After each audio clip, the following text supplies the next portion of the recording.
Welcome again to the Medical Terminology Podcast. This episode is Chapter 10, Part 2, Anatomy Pertaining to the Nervous System. I think that there is an awful lot of terms in Chapter 10 relating to anatomy, and they can be pretty overwhelming and confusing. But there is a way around this, and I think that is to use our mapping system. A lot of the terms in the chapter related to anatomy can be arranged in a hierarchical fashion, and if you can identify specifically how the different terms relate to one another, it's going to be a lot easier to deal with. So what I'm going to do is I'm going to show you a map that I have already made of the anatomical terms, which I hope will clarify things for you. If you can learn this map, it will make things a lot easier. Now, I will tell you, I haven't put everything in the map, just the major terminology. There's other terminology related to anatomy that is in the chapter that you're going to need to know.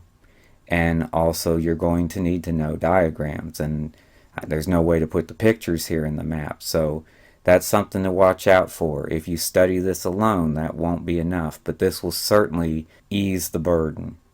So let's get started.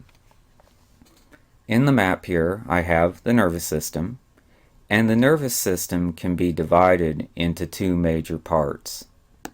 We have the central nervous system, and we have the peripheral nervous system.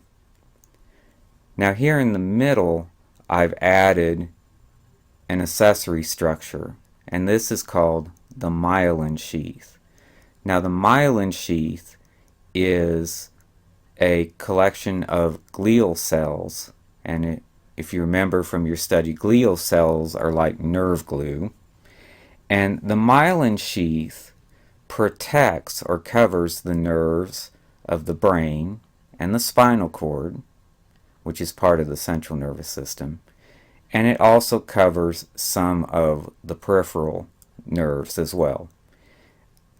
We often refer to tissue that's covered with the myelin sheath as white matter because it has a white appearance.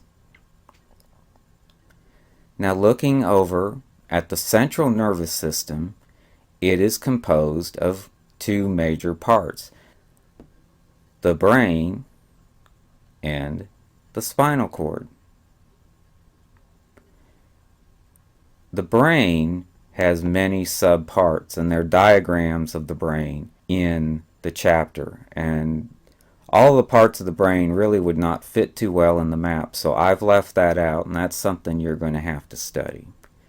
Now, before I go on and talk about the spinal cord, you'll notice over here to the side we have the meninges. And this is another kind of accessory structure. The meninges is also a protective covering that covers the brain, and it also covers the spinal cord. And the meninges is composed of three major parts. And these terms can be a little tricky. They always kind of mess me up because of the spelling and the pronunciation. The outer layer of the meninges is called the dura mater. Notice the spelling, M-A-T-E-R. It's real easy to want to think of that as matter, M-A-T-T-E-R, but there's only a single T, so that's a point. It's real easy to mess up on that. As I said, I tend to do that myself. And the pronunciation is not matter, but it's mater. Dura mater. And this is the outermost covering of the brain, and again, part of the spinal cord. Dura mater, the outermost layer of meninges, the outermost cover. The next layer is called the arachnoid membrane. Arachnoid can be a little tricky to spell. A-R-A-C-H-N-O-I-D. Arachnoid. The innermost layer, the last layer, is the pia mater. Again, there's that evil word again, mater, M-A-T-E-R. Again, it's not matter, it's mater, only a single T. Pia mater. Those are the three layers of the meninges. Again, the meninges is a covering. It's a covering for the brain. It also covers spinal cord. Okay, now we're going to do just a little review, having covered just that much. The nervous system. What are the two major parts of the nervous system?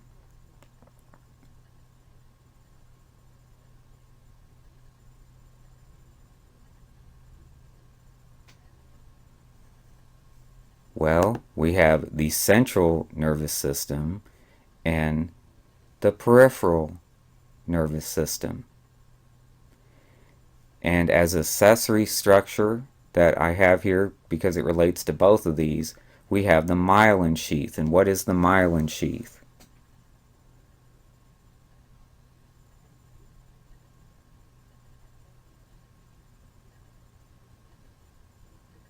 Well, it's composed of glial cells, G-L-I-A-L, glue cells, glue nerve cells, and it provides a covering for the nerves of the central nervous system and also peripheral nervous system.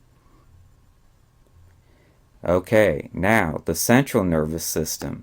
There's two major parts to the central nervous system plus an accessory structure. Do you remember what those are?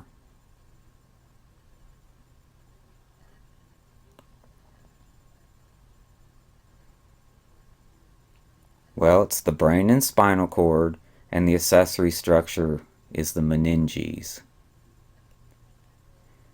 And what is the meninges?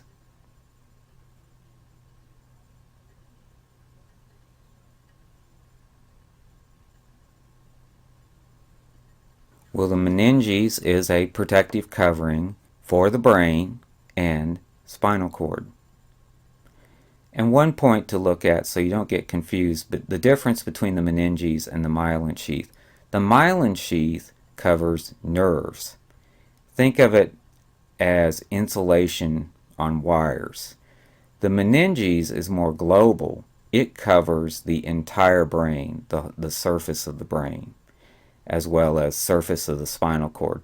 So this is smaller. This is like at a micro level. It's covering nerves of both the central nervous system and peripheral nervous system. It's insulation on the wires, the nerves, which is the fundamental part of the nervous system. The meninges covers larger structures. It covers the structure of the brain. If you look at the diagram that's in the textbook, similarly, it covers the spinal cord.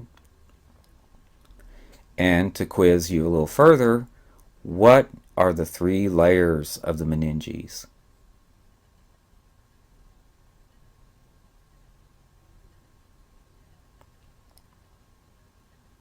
Well, we have the dura mater, D-U-R-A-M-A-T-E-R.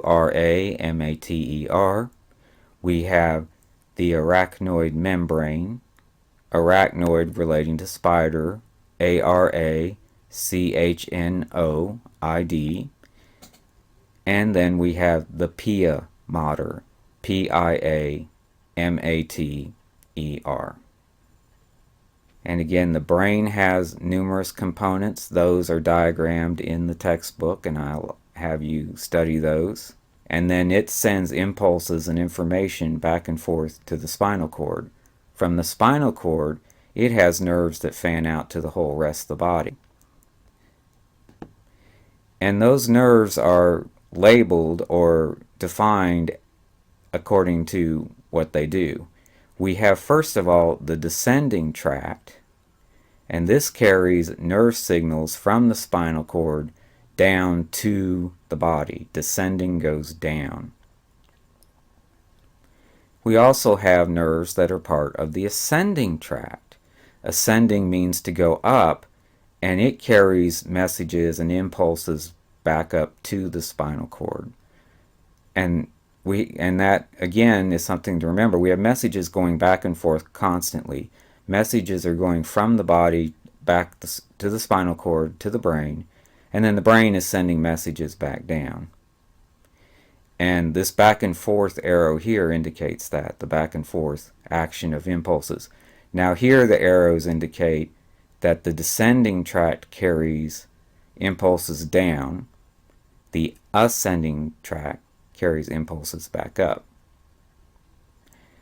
And then the descending tract can be subdivided into what we call efferent neurons. Again, neurons are nerve cells that compose the nerves. And then groups of nerves compose the tract. Efferent, E-F-F-E-R-E-N-T, also referred to as motor neurons. These carry impulses from the brain down to the body, and it basically tells the body how to move, what to do. Motor, again, refers to being able to move. So if you want to go somewhere, the brain sends signals to the spinal cord through the descending tract, through the motor neurons to the body, and tells it, get up and move a muscle, do something. Now the efferent or motor neurons connect to what are called connecting or associative neurons. And these neurons carry information between the efferent or motor neurons and the afferent or sensory neurons. So this is a connecting point between the information going down and the information going back up.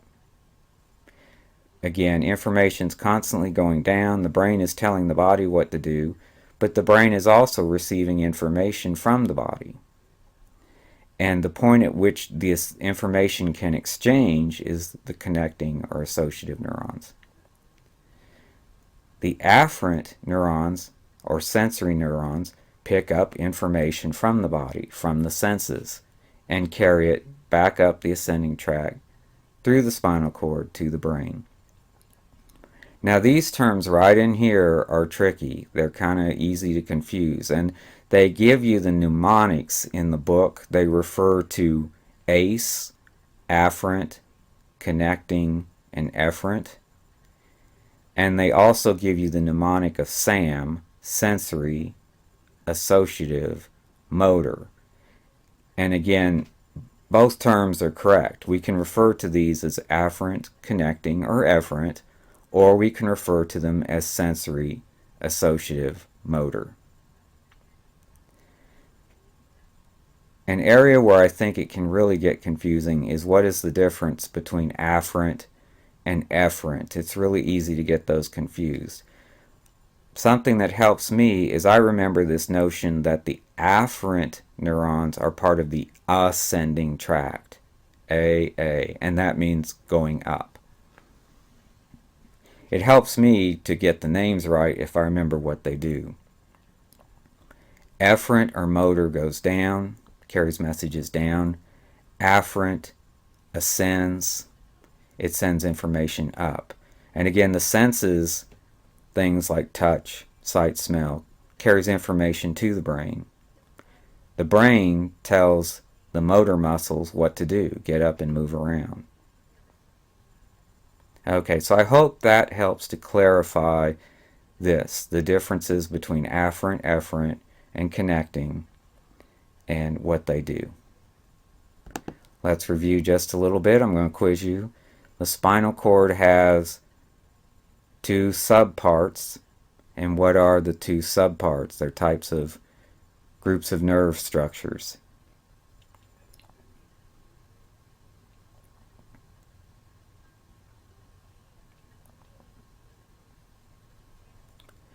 Well, we have the ascending tract that carries information back from the body up to the spinal cord and brain, and then we have the descending tract that carries instructions down. Now the descending tract is composed of certain types of neurons or nerve cells, and what term that we use to describe those.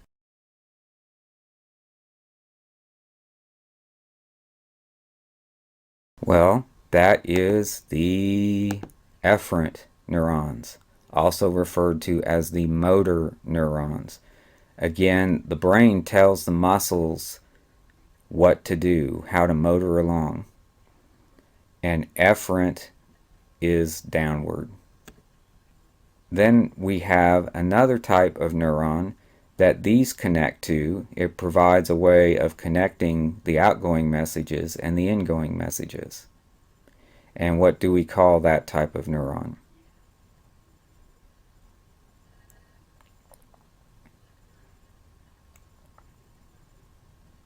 Well, I kind of gave it away there. I said it connects the messages. It's the connecting,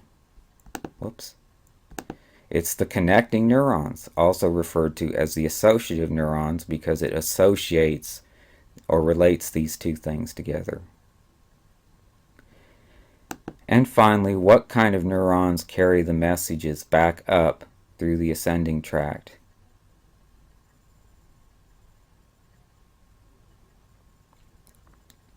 And again, it helps to think about what kinds of messages can get carried back.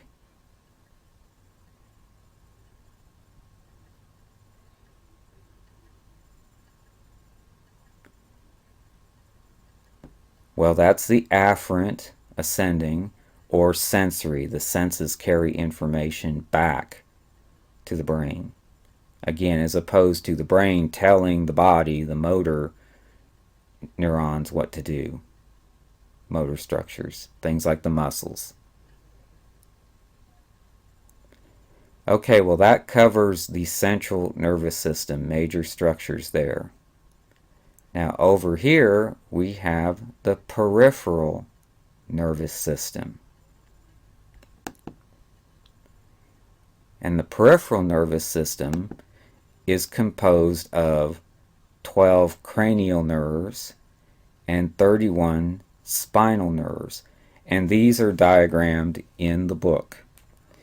The cranial nerves, as this implies, are in the skull, in the face. And these are nerves that run to various parts of the face. Things like the optic nerve, olfactory nerve, sense of smell, etc. The 31 spinal nerves run from spinal cord to various parts of the body. And then these are subdivided into types of nerves, subparts. And actually, these overlap. We have cranial nerves and spinal nerves that serve one of three functions. Either they are autonomic nerves, they are sensory nerves, or they are somatic nerves. Autonomic, as the name implies, means it's automatic. These are nerves that carry impulses to structures that just function without our even thinking about it. There's no conscious thought. Things like the heart. It has to pump on its own without our thinking about it. Autonomic nerves go down to the heart and basically tell it, keep pumping, keep pumping. And we don't consciously have to think, pump, pump, pump. Also goes to glands that have to secrete chemicals that are necessary for bodily functions. Again, we don't have to worry about thinking and saying, hey, gland, secrete. It does it on its own. It's automatic. We don't have to worry about it. Sensory nerves relate to, again, the senses, inputting information, sight, sound, taste, that sort of thing. And then finally we have the somatic, and this relates to the body itself. Somatic refers to the body. And this would be, again, nerves that relate to physical motion. Okay, and then the autonomic nervous system can be divided into two major parts. The sympathetic and the parasympathetic. And again, being autonomic, these are things that happen automatically. We don't control it, it just happens. Now, the sympathetic nervous system is responsible for what's known as fight or flight response. The sympathetic nervous system is responsible for bodily arousal in, say, times of crisis. Suppose you think a mugger or somebody is following you and might want to do you harm. You feel threatened. Well, your heart rate might increase, your breathing might increase, your body's going to start kicking out all kinds of stress hormones. And basically your body is going to get geared up to either fight the threat or to flee, to run away.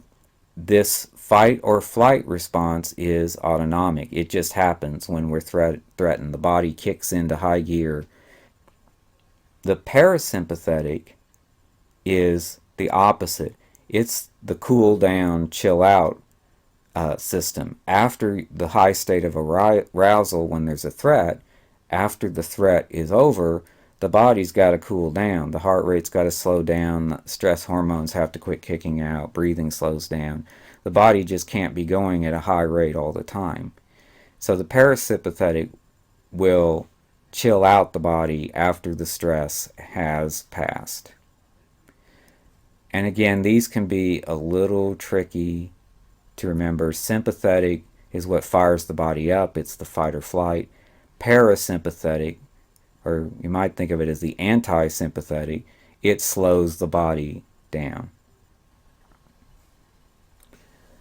Okay, and one last level of complexity to add here is that in the sympathetic and parasympathetic nervous systems, the neurons that compose these systems are primarily the efferent neurons or the motor neurons.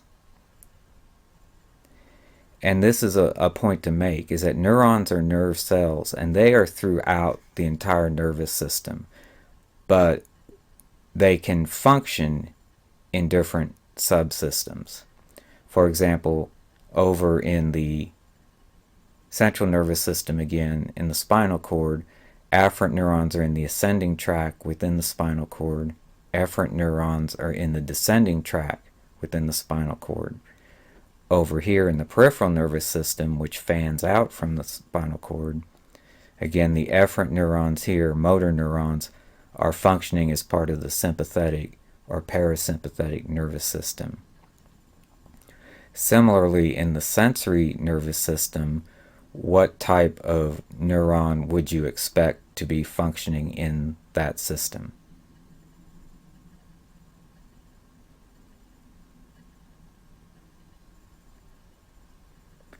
Well, since it's the sensory nervous system or sensory nerves that we're talking about, we would think that they would be composed of sensory neurons, or again, afferent neurons. They're sending information back up from the body to the peripheral system, which then goes to the central nervous system.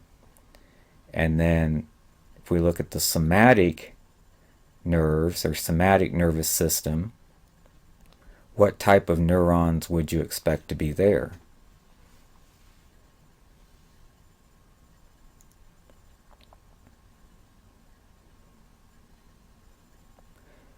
Well, since the somatic nerves or the somatic nervous system is responsible for voluntary movement, that's moving the body, we would expect them to be the motor neurons, which again are responsible for motion. They carry commands from the central nervous system down to the body.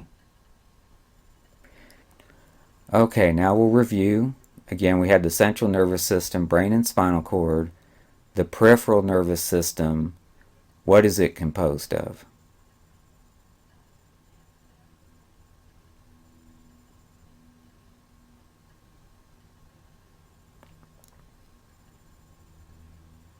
Well, it's nerves that fan out from the spinal cord, and we have 12 cranial nerves, and we have 31 spinal nerves. And the cranial nerves, as the term cranial implies, are located where?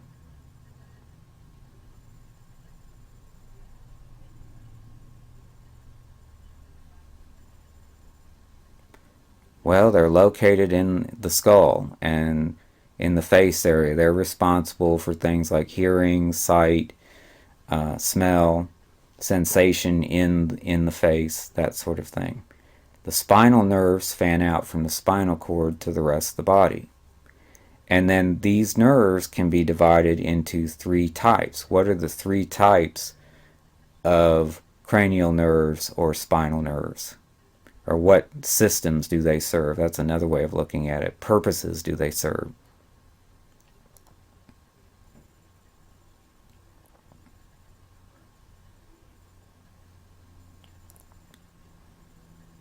Well, we have the autonomic, the sensory, and the somatic. And what does the autonomic refer to?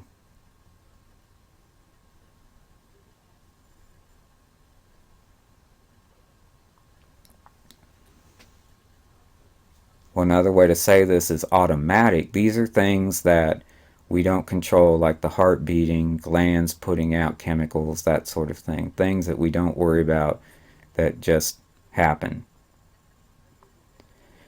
Sensory relates to what?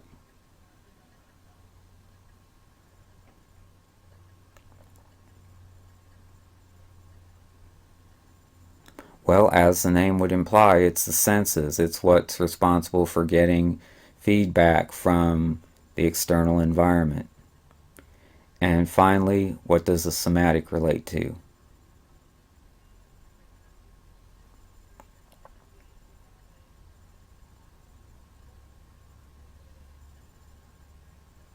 Well, it again relates to the body. It relates to motion, being able to move.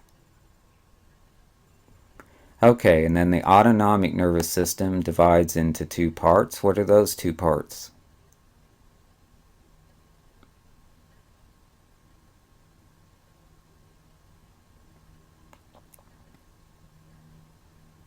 Well, we have the sympathetic and the parasympathetic. And what is the sympathetic nervous system all about?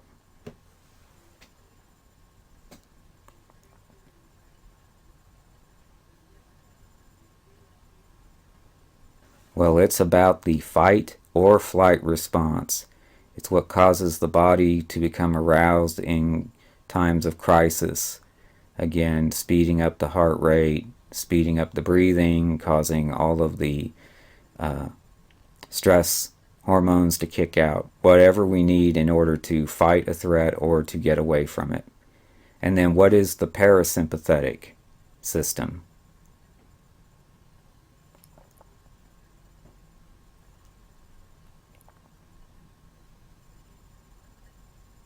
Well, the parasympathetic is the exact opposite. It's what causes the body to chill out, to calm down after a state of arousal. Slows the heart rate, slows the breathing, stops the production of stress chemicals, etc.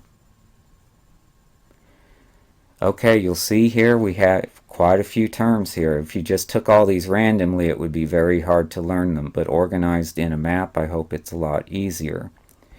And attached to the podcast and in your Angel module, you should find a blank copy of this worksheet. And I encourage you to practice with that. You can just fill it out with paper and pencil and then check it against the video and see how you're doing.